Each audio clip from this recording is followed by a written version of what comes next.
Thank you, Jerry.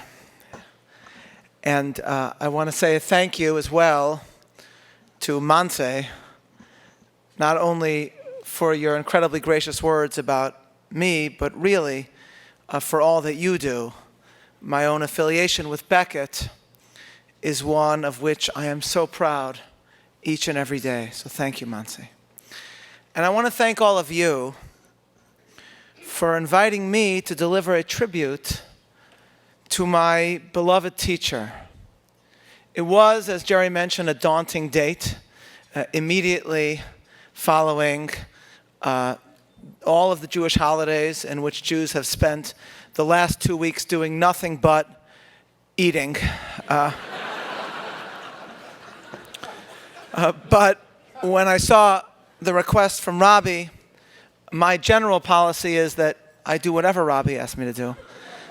So I knew from the immediate beginning of the email that I would say yes to come to speak at this dinner, but I was interested in what sort of a dinner it was. So I read through the email and I saw this was the new Evangelization dinner of the Catholic Information Center. And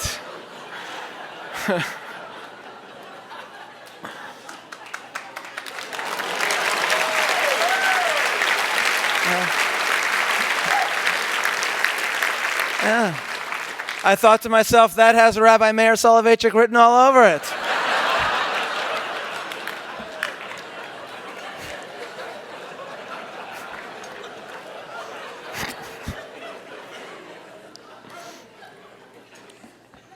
But it is actually, all jokes aside, actually rabbinics of which I wish to speak.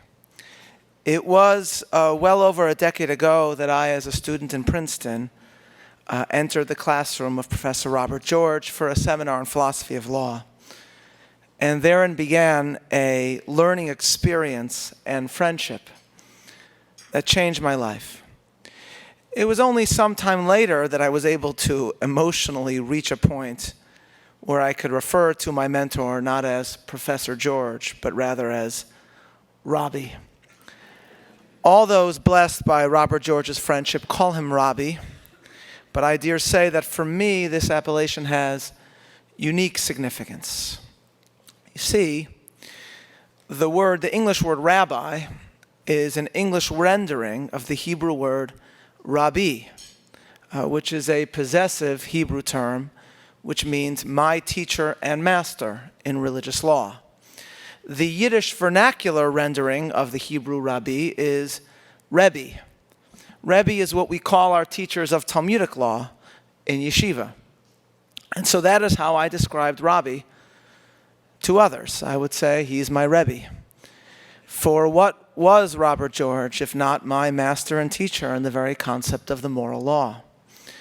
And so I would refer to him as my Rebbe wherever and whenever we appear together. Finally, I made the big time, and Rabbi invited me to participate with him in a conference at the Vatican.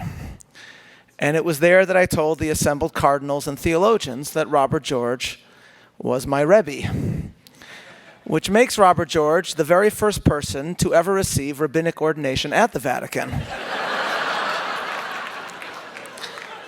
And this may be amusing, but there is a serious point here, one which relates to Rabbi's chosen field of law and to why we honor him today. One of the most extraordinary edifices that I have ever seen embodying legislation and the law is the British Parliament, and especially the gilded and golden room chamber of the House of Lords. Right next to the House of Lords chamber, in the very same building, is a room utilized by the Lords for robing new members of the House before they enter the main chamber for their ceremonial swearing in. This chamber is known as the Moses Room because it is dominated by a massive painting by the British artist John Rogers Herbert, a painting which depicts Moses descending Sinai, bearing with him the second set of the 2 tablets of the law, the stones inscribed with the 10 Commandments, tablets given by God again after the sin of the golden calf, after the first set had been shattered at the foot of Sinai. And the careful biblical reader of Exodus, the careful reader of this story, will note that while the first set of tablets, before the golden calf, had been miraculously created entirely by the Almighty, brought into being by the fiery finger of God, the second set was carved from stone by Moses himself. God says to Moses, in Hebrew, "Psal lacha shnei luchot avanim," carve on your own 2 tablets of stone. And only then did God place the words of the 10 Commandments upon them. That is why, for Jews, the second set of tablets is so special, because it represents not only divine benevolence, but human efforts. How, after the 10 Commandments had been shattered, they were restored through a covenantal partnership, a partnership between man and Almighty God. It's with this in mind that we may understand why, in honoring Rabbi, it is apt to reference rabbinic teachers and the law. When Emanuel Jacobovitz, then the chief rabbi of the United Kingdom, became a peer in the House of Lords, he was robed in the Moses room. And as he was being dressed, one of the officials said, "You know, Chief Rabbi, you are the first rabbi to be ever so honored in this chamber." And Rabbi Jacobovitz pointed to the painting of Moses, and he said, "Actually, I'm the second rabbi to be honored in this chamber." And the point is that when Parliament had been built, it was understood that to honor law was to honor Moses. For it was once taken for granted that the 10 Commandments embody the very standard of law to which all law aspires. For the past several decades, however, this has not been taken for granted at all. Indeed, one might say that we live in an age of shattered tablets, when the words once inscribed upon the stones carved by Moses, these words have been forgotten.